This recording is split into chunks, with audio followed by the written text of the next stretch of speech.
If someone had told me that my dream marriage would turn into a living nightmare, I would have laughed. But I am here to tell you the truth. My husband, Odio, made me sleep in a coffin every night to keep his wealth. My name is Adanne, and this is my story. I was just a simple village girl when I met Odio. He was the kind of man who made heads turn, tall, with dark skin that glowed like polished wood, and eyes that held secrets. But what drew me to him was his wealth. In our village, no man was richer than Odio. His mansion stood at the edge of the town, with high walls that no one dared to cross. He wore fine clothes from distant lands, and when he passed by, even the elders greeted him with respect. When he chose me to be his wife, I thought I was the luckiest woman alive. The wedding was the grandest the village had ever seen. Goats, yams, and gold were given to my family as a bride price. Women envied me. Mothers told their daughters to pray for a man like Odio. For the first few weeks, my life was a dream.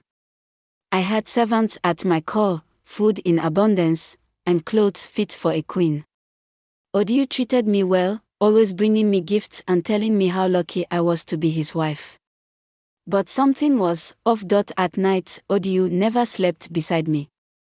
He would stay awake long after I had gone to bed, sometimes disappearing for hours. When I asked him about it, he only smiled and said, "Business, my love." There was one room in the house he never let me enter. A large wooden door with heavy locks.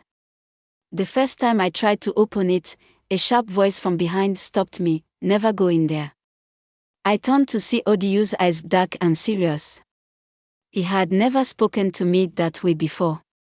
My heart pounded, but I nodded. Then the nightmares began. I would wake up in the middle of the night, feeling as if something cold was crawling over my skin. Shadows seemed to move in the corners of our bedroom. Sometimes, I heard whispers, low, painful voices coming from the locked room. I told myself I was imagining things. I had everything a woman could ever want. What was a few strange sounds compared to wealth, until the night he finally told me the truth. That night, Odio woke me up at midnight. His face was unreadable as he took my hand and led me to the locked room. My heart raced as he pulled out a key and turned it slowly in the lock. The door creaked open. Inside, the room was cold, dark, and in the center of the floor lay a coffin. A real, wooden coffin. I took a step back. "Odio, what is this?" He turned to me, his face calm. "Too calm. This is where you will sleep from now on." I laughed nervously, waiting for him to say it was a joke. But he didn't. Instead, he placed a hand on my shoulder. "You want me to remain rich, don't you?" I felt sick. "What are you talking about?" He sighed, as if tired. As if explaining something to a child. "My wealth comes at a price, Adanne. Every night, my wife must sleep in this coffin. It is the sacrifice that keeps the fortune alive." I stepped back again, shaking my head. "I won't do it." His grip on my wrist tightened. "You will." Tears burned my eyes. "Odio, please, if you refuse," he said softly, "you will suffer. And then, you will be replaced. Just like the one before you." My breath caught. "The one before me?" He smiled. A slow, wicked smile. That was the moment I knew I had married a monster, and I had no way out. Nothing can prepare you for the feeling of lying in your own grave while still alive. The first night, I cried until my throat burned. The coffin smelled of old wood and something else, something rotten. The space was tight, pressing against my sides, and the lid, though left slightly open, made it hard to breathe. I felt death creeping in, wrapping around me like a second skin. The worst part. Odio stood there, watching. "Sleep, my love," he whispered. "By morning, all will be well." But it was not well. Night after night, I was forced inside that coffin. I don't know how I survived it. My body changed. My skin, once rich and brown, turned pale, almost gray. My eyes sunk into my face, my lips cracked.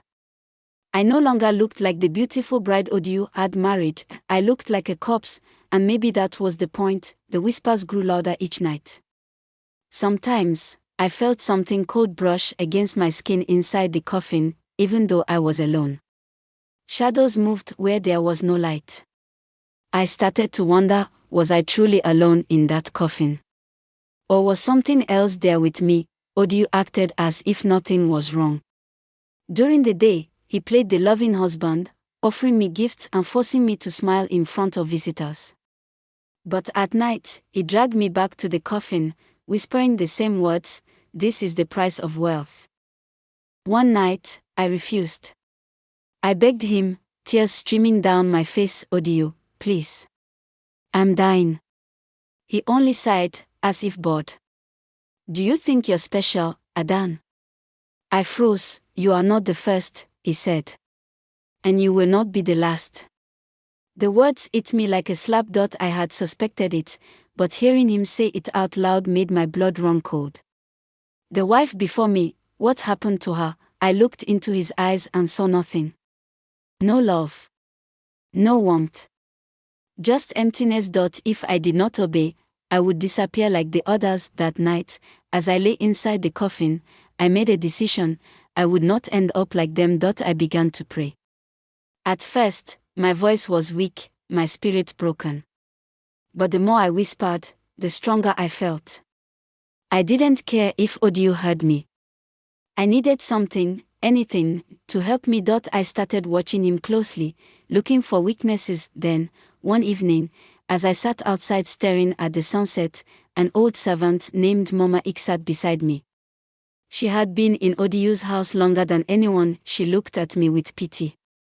"You have seen the coffin," she murmured. My breath caught. She nodded. "I saw the first wife suffer, just like you. And the second. None of them left this house alive." A chill ran down my spine. "But you," Mama Ik continued, lowering her voice, "you must run before it's too late." I gripped her hand. "How?"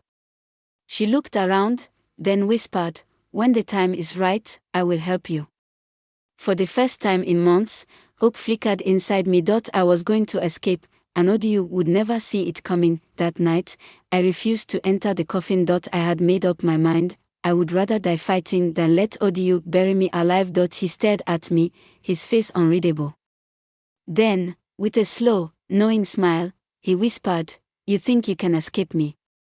A chill ran through me, but deep inside, I knew he had underestimated me. Mama Ik had already laid out the plan. At midnight, when Odiu was deep in sleep, she unlocked the back door.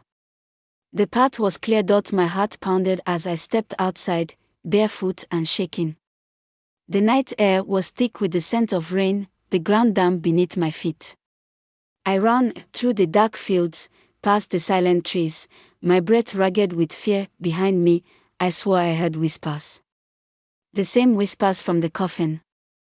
The voices of the women who had come before me, but I didn't stop. By the time I reached the village elders, my body was weak, my dress torn. The elders stared as I collapsed before them, gasping out the truth. "Odiu, he makes his wife sleep in a coffin. That is how he stays rich. He has done it before, he will do it again." The elders exchanged looks. Some doubted me. Some whispered in fear, but Mama Ik had followed, and she confirmed everything. They gathered the strongest men in the village and marched toward Odiu's mansion. When they arrived, the house was silent. The grand doors hung open. The air inside was cold, too cold for a normal night. The coffin lay open in the center of the room, but Odiu was gone. His clothes, his gold, his servants, everything had disappeared. It was as if he had never existed. Some said the spirits had come for him.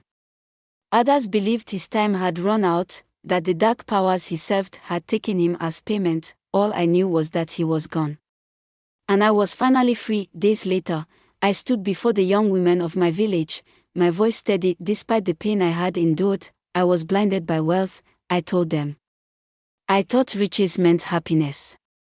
But not all that glitters is gold. I looked into their eyes, hoping they understood. Pray before you choose a husband. Watch carefully. Ask questions. Because some men are not men, they are nightmares waiting to happen. I survived, but not every woman does. Please like this video, comment and subscribe to my YouTube channel for more content.